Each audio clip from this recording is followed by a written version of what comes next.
सबैलाई मेरो नमस्कार. Good afternoon. I am Prakriti Yonjan. I work as a senior associate at Pioneer Law Associates, and I'm going to talk about sexual harassment at the workplace. आजको यो presentation म दुवै नेपाली र इङ्ग्लिसमा बोल्ने प्रयास गर्नेछु. र यहाँहरूको comments I'd like to hear, so please leave them in the chat box and also and in the question answer round. My presentation is going to be around 30 minutes, and in the presentation, I'm going to talk about a couple of questions. So if you can move on to the next slide.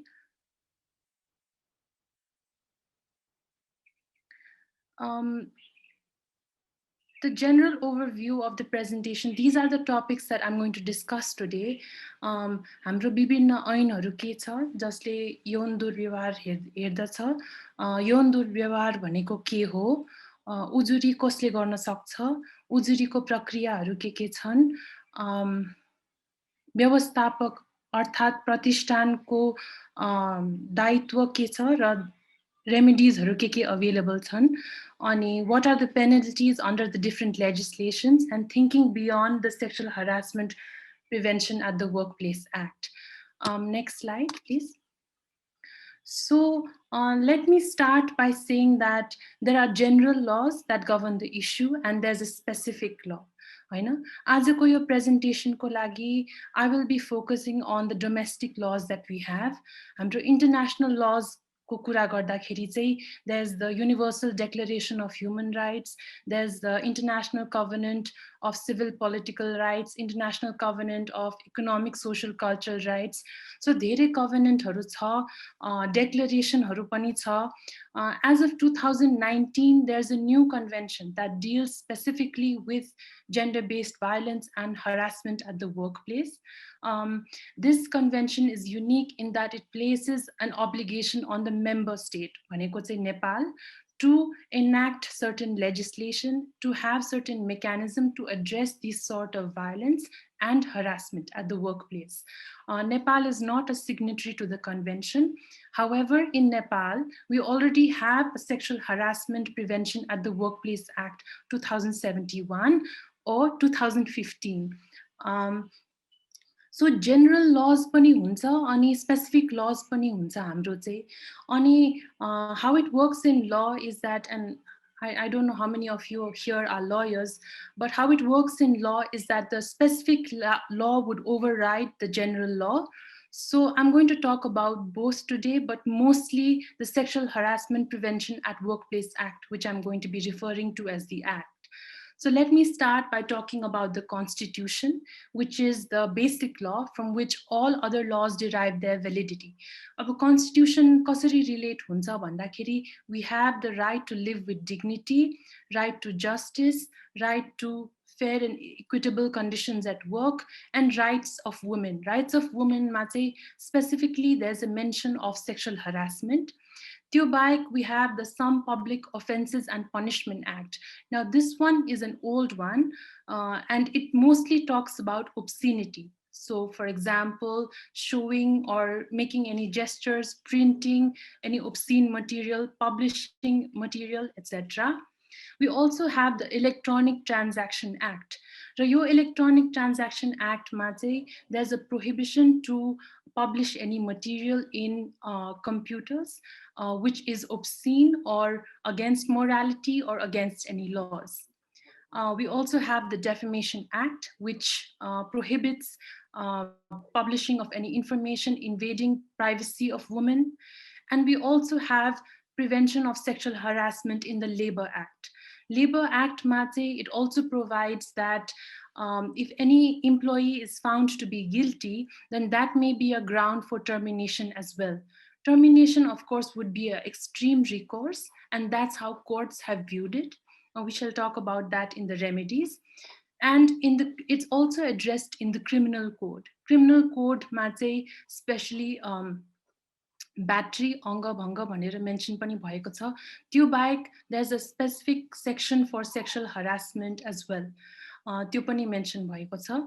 Now, these are the general laws, and the specific law which deals with the issue is the Sexual Harassment Prevention at Workplace Act. Now, this act is unique किन भन्दा यसले चाहिँ इम्प्लोयरलाई चाहिँ इम्प्लोयरलाई चाहिँ obligation दिएको छ. Employer has to address these complaints, employer has to have certain policies in place, and has to protect its employees. So that's why it's unique, and that's what we are looking forward to discuss today. Just to elaborate or just to clarify, all the remedies under the general law as well as the specific laws would be available to people, right, or to the aggrieved person, and the aggrieved person can choose the remedy depending on the context, depending on the gravity, and depending on the time frame. So there are different time frames within which you can apply, and I'm going to discuss this further during the course of my presentation. Can we go to the next slide? So, यौन दुर्व्यवहार भनेको के त? What constitutes of sexual harassment, or what is sexual harassment? There are a couple of terms used, and I think it's important to understand what these different terms are to really get a grasp of the topic. For example, one of the terms used is sexual abuse. Abuse भनेको चाहिँ it happens between a child and so abuse is when the victim is a child. Abuse cannot occur between two adults. So that's the term sexual abuse. Harassment refers to a number of actions. Some of them are listed here, like physical contact, advances or attempting to make contact or advances, showing or displaying of pornographic material, trying to engage in social network websites and asking for sexual favors, name calling, staring, leering, flirting, harassing with sexual motive, inappropriate or unwanted gifts. And another term that is used often is sexual assault. Right? Now, harassment र assaultमा फरक के हो त भन्दाखेरि चाहिँ assaultमा चाहिँ necessarily there's physical contact. So examples of assault are battery, examples of assault are rape. Batteryलाई अङ्गभङ्ग भनेर हाम्रो penal codeमा recognize गरिएको छ, जबरजस्ती करनी, rape. And so I would say sexual assault would be more grievous because of physical contact and the nature of hurt, whereas harassment necessarily does not have the content of physical contact. So that's talking about abuse, sexual harassment, and sexual assault. And if it's not clear, then I'm happy to answer questions in the question and answer round. So if there's an exception in the Sexual Harassment Prevention Act. If any images are displayed during the course of education or information, that would be an exception. That would not be sexual harassment. Just a schoolharuma sex education hunsa, showing pictures, etc. for that purpose would not be sexual harassment. Also, if there is no explicit objection, that does not amount to consent. For example, even if it is a one-off incident, if such behavior was previously accepted, if the person was, for example, if the person did not intend to intimidate or offend the person, or such behavior is okay for another person, these are not parameters. Such incidents would still constitute sexual harassment. So that's all we have to say about what constitutes of sexual harassment. Can we go to the next slide, please? So उजुरीकर्ता चाहिँ को हुन सक्छ त? Who can complain भन्दाखेरि एक्टमा चाहिँ के लेखेको छ भन्दा कुनै कर्मचारी या सेवाग्राही or any employee or consumer, or if they have any incapacity, then any person on their behalf. Now, under the Labor Act, even the union can complain on your behalf. But for example, consumer ko, if the person is below 18, a legal guardian can complain, or any person acting on their behalf can complain for the consumer.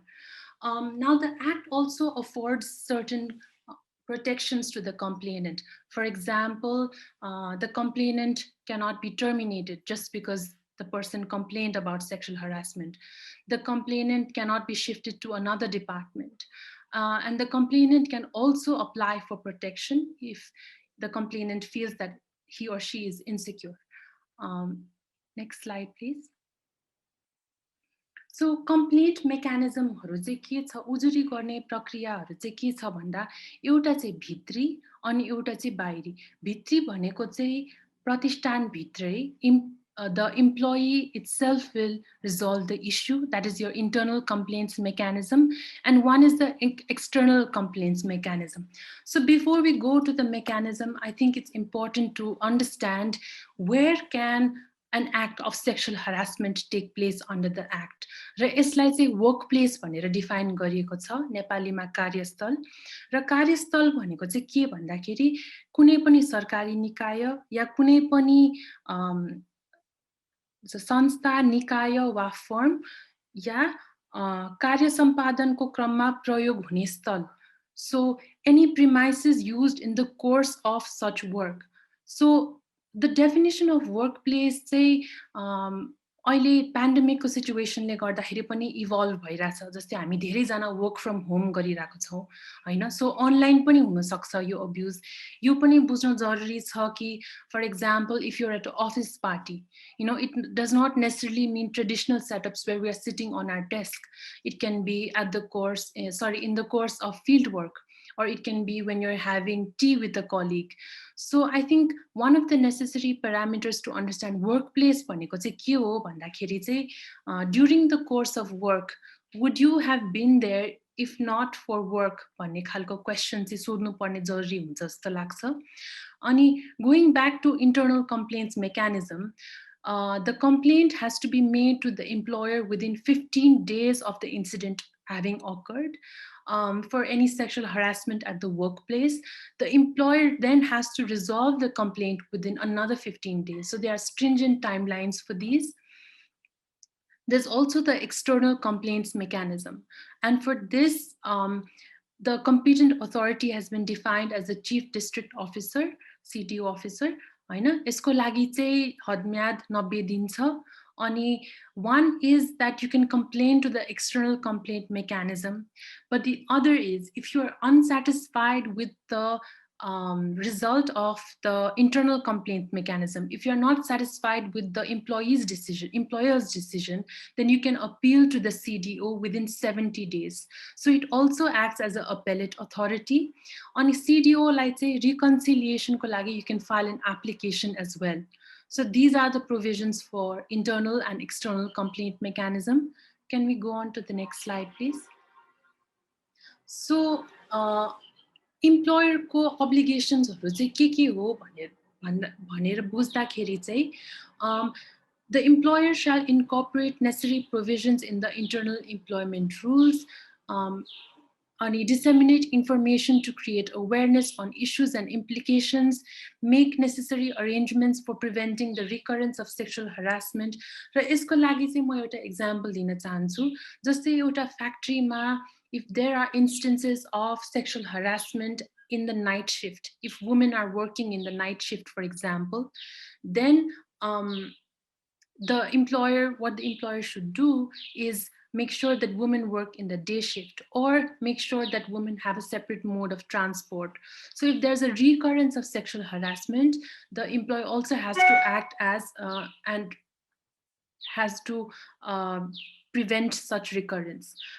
Providing survivor with necessary psychological treatment, having a complaint box at workplace, and employer has the obligation to resolve the complaint within 15 days, which I've already discussed before. Now, in the next slide, I'll talk about the remedies available to the employer. Thank you, Rukchi. What are the remedies available to the employer? भन्दाखेरि चाहिँ जस्तै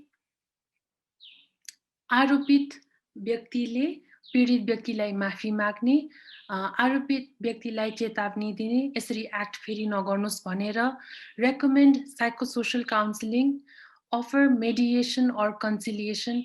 र mediation conciliation भन्दाखेरि चाहिँ why I feel slightly uncomfortable in sexual harassment cases is because there's a power dynamic.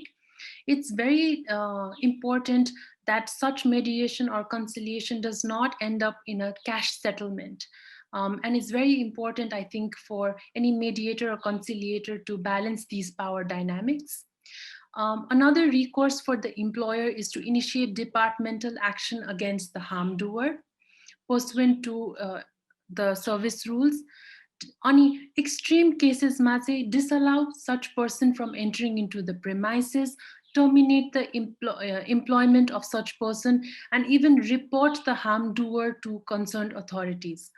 Now, when we are asked what can the employer do, these are the recourses, and I've listed it in order of severity. For example, termination is seen as very severe, and even the labor courts have taken the view that termination will only be done in the extreme case. So, depending on the facts and circumstances of the case, these are the recommended approaches. So here I've listed the penalties under the different acts. Under the Sexual Harassment and Prevention Act, for example, there's a fine up to 50,000 or imprisonment up to 6 months. Under the Public Offences and Punishment Act, there's a fine of rupees 10,000 and imprisonment up to 2 years. Under the Defamation Act, there's a fine ranging from 100 to rupees 500 and imprisonment of up to 6 months. Under the Electronic Transactions Act, fine not exceeding 1,000 or imprisonment of up to 5 years. Under the Criminal Code, fine of up to 30,000 and 3 years imprisonment.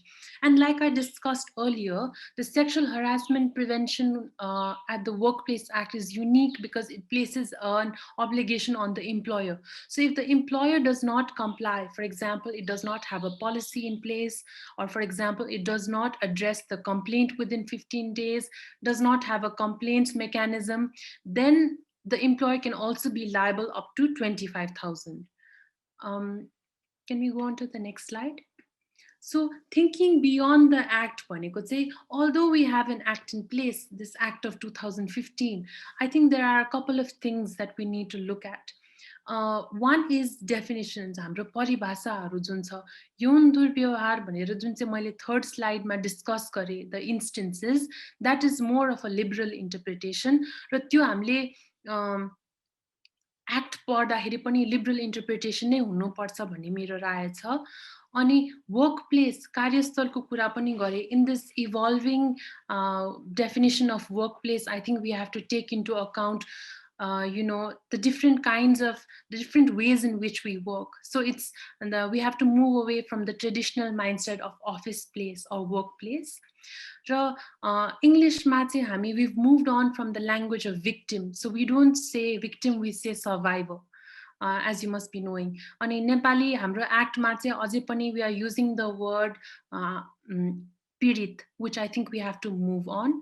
अर्को चाहिँ हदम्यादको कुरा 15 दिनभित्र इम्प्लोयरलाई complain गर्नुपर्ने is a little restrictive time wise अनि यहाँहरूले मिटु movement फलो गरिरहनु भएको छ भने यसमा चाहिँ के भन्छ भने at any time that the survivor feels comfortable, the survivor can come forward with the story. Now, as a lawyer myself, I understand that there has to be a time limitation because of evidence, because law does not favor those who sleep. You have to come on time. But I also understand in cases of these nature, you have to have a flexible approach. So maybe we can discuss this further in the question answer round. How do we get about this 15-day limitation? Another important thing is the act does not talk about how the employer is to deal with the complaint in the internal complaint mechanism. जस्तै मैले यहाँनिर internal complaints committee भनेर भनेको छु अनि त्यो कमिटीमा चाहिँ इम्प्लोयरकै मान्छेहरू भयो भने चाहिँ यहाँहरूलाई थाहा होला you cannot be a judge in your own case. So there's no point of having the same person who is accused of the offense as a judge or as a member of the committee. हामीले recommend गर्दाखेरि चाहिँ के गर्छौं भन्दाखेरि दुईजना external persons, एकजना internal हाल्नुस्. It makes sense to have a gender balance as well. अनि यस्तो हैन कि you need a doctor, you need an auditor, you need a teacher. यो चाहिँ डिग्री हेरेर हैन, यसको nuancesहरु बुझ्नु पर्छ. People who are in the internal complaints committee should have basic clarity about what is consent, consent should be free, it should be informed, it should be enthusiastic. यस्तो basic कन्सेप्टहरू चाहिँ थाहा हुनुपर्छ भन्ने मलाई लाग्दछ.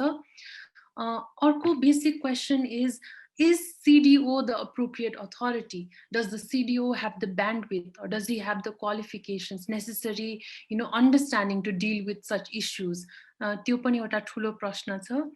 अनि हामीलाई धेरैचोटि क्वेसनहरू सोध्छ कि हाम्रो policyहरू चाहिँ should it only be directed towards women, should it be gender neutral? And what we have been advising is that this policy should be gender neutral, because both men and women can be victims of sexual harassment.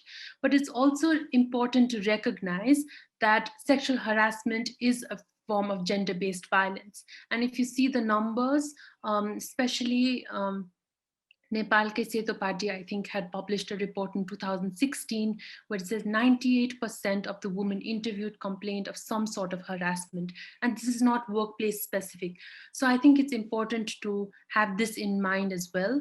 Another important thing of the Act is, yes, it places an obligation on employers. Yes, it penalizes the employers, but who's really watching this? Who's making sure that employers really have a legislation in place? So implementation and reporting, I think, is a question. So that's all I have to say right now. And now I'd like to open the floor for questions, if you have any. Thank you.